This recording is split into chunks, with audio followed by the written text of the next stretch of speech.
Being a man is not an easy thing. It's not just about putting on the trousers. It's about leadership. It's about a ship in the sea. And you're the captain. On board is your wife and children.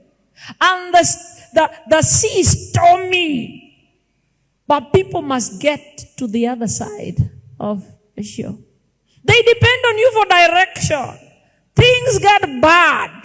They all look to you. Being a man is not easy. Even though today the world has taught women how to become men and taken up your roles because you've been unable to. The world doesn't favor the boy child. The world is so harsh to the boy child. So harsh. And it is harsh intentionally so that women quit their spaces to think they can take up the space of the man. So the world has come up with programs, please don't beat me with stone, so subtle but very deceptive, to be able to lift up the woman as it tramples on the man and takes away his energies and name it to be a man. So when she's just a little girl, a lot is pumped into her head about girl empowerment. A lot is pumped into her head about girl empowerment. There's nothing wrong with those things, but those things are so subtle but deliberate and intentional to bring down the foundations of society. Who are the men? She grows to another level, a woman, and there's what we call women emancipation. When she gets to her space of work or she's married, it's called gender equality. When she gets to the workspace, it's called affirmative action. And the girl is forever rising as she abandons her original position. And as she rises thinking that there's a higher sphere of attainment. That spirit is purely Luciferian. It is Lucifer who was not content with the position he had and thought he could lift himself to the position of who? Of God. The minute you are not content with the original position ordained by God for you and you abandon it and you think you can rise to another position, the devil is deceiving you. What will always come out of it is pure rebellion. And then now we have power struggles in the house. Kama ni pesa hata mimi niko nayo. Na unajua ukiwa na pesa uko na sauti. Huwezi harakisha msichana ya mtu mwenye ako na pesa aje. Sasa unaanza aje? Unaanza aje na una earn 20,000 ana earn 2 million. Unaanza aje kumharakisha? Pesa iko na sauti. Affirmative action will have a woman earning 50,000 today. Overnight, she goes to sleep. Anakuambia, daddy, kuna hii position bana. Kuna hii position, wamesema ni ya mwanamke. Hiyo ndio affirmative action. Ni ya mwanamke. And it must be taken by a woman. It's not for men, that position. Hii position, wamesema ni ya mwanamke. Na tujui wanataka, anaenda job kesho. Akirudi, yeye ndiye alipewa hiyo position. From 50,000 salary, she's now earning 2 million.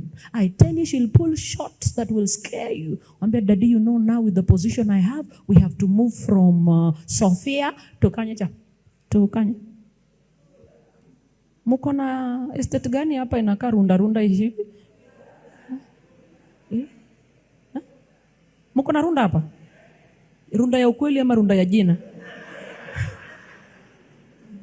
Wanaingia runda. Kidogo, you know our children cannot study in some government school.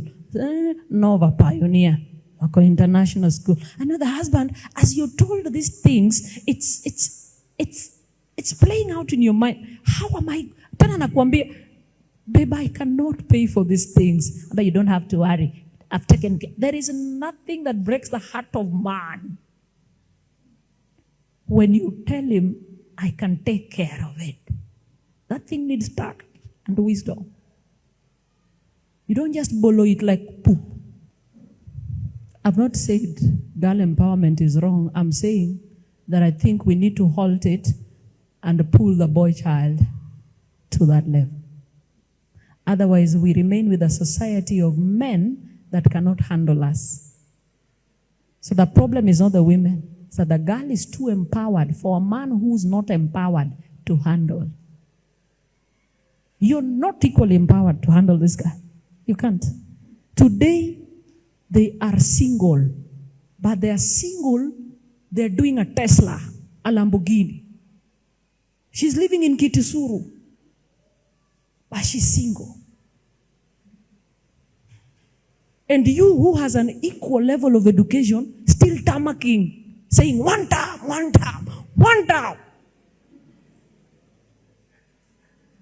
Because Kasonga has not given you a job.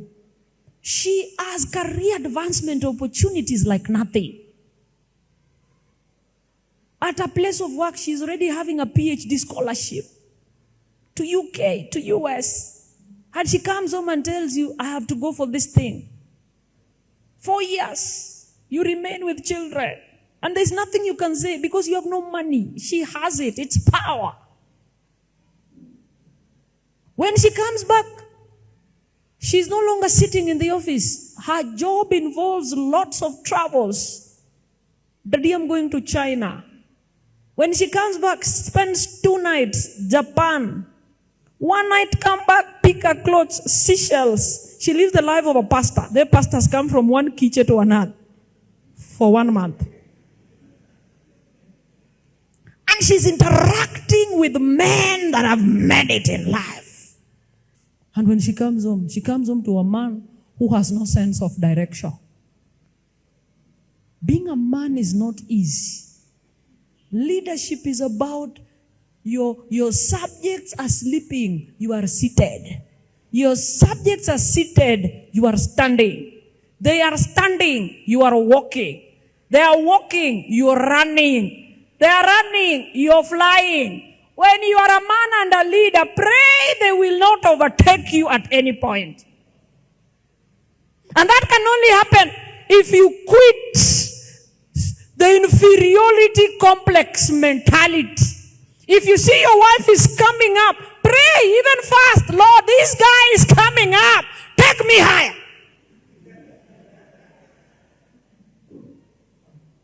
Kama kuna maombi unafaa kufanya ni maombi yasiwahi kuja mbele zaidi yako. Sababu kama ana Yesu Kristo, atakuweka kwa level ya mfanyikazi. In fact, she'll even determine when to have sex with you or not. Bisani ndokinga maonge pesa. Tuingi pesa. But she'll tell you, no, I'm tired. Can't you see I've come from a trip? Hata wewe utaogopa kumueleza. These things are not easy. And I'm insisting if you have a boy child, please raise a man. Today is your husband disturbing you. But bear in mind, what goes around comes around. You also have a son. Who will go through what your husband has gone through? No one raised a man in him. You're also not raising a man in him. He will also find a wife like you. Will frustrate him like nothing. That is when you'll begin to feel the pain. And you know when it comes back double. That pain will be more painful for you than it was for your husband. We have to be so deliberate how we raise our boys. I have one and I'm struggling to raise a man in him. For a long time she grew amongst girls. And she would come from the bedroom and she also puts her leg on the bed like this. She's applying oil. And I'm like, for him? When did that start? And I said, I think I need to begin to instill in him that he's not a girl, even though he's being raised amidst so many girls. Of course, God is the one that blesses us with children. I don't mind if God blessed me with another son, because one son syndrome is very dangerous. He who believes in him will perish. This one son syndrome thing. I've seen sons that are one like this. They have refused to continue with life because they know ako peke yake na mali hiko. They need some competition. I don't mind if God bless me with 2 more or 1 more. So me, I'm still ready for childbirth. And now that I have potential, very high potential for multiple pregnancies, if they can come DTL, 3 or 2, I can raise them. Just to let this boy know he's not alone. I'm not saying that if you don't have a son, that you don't have children, you have. But I'm only saying is, if you have a boy child, raise a man. That boy. Being a leader is not easy. Being a man is not easy. It is not.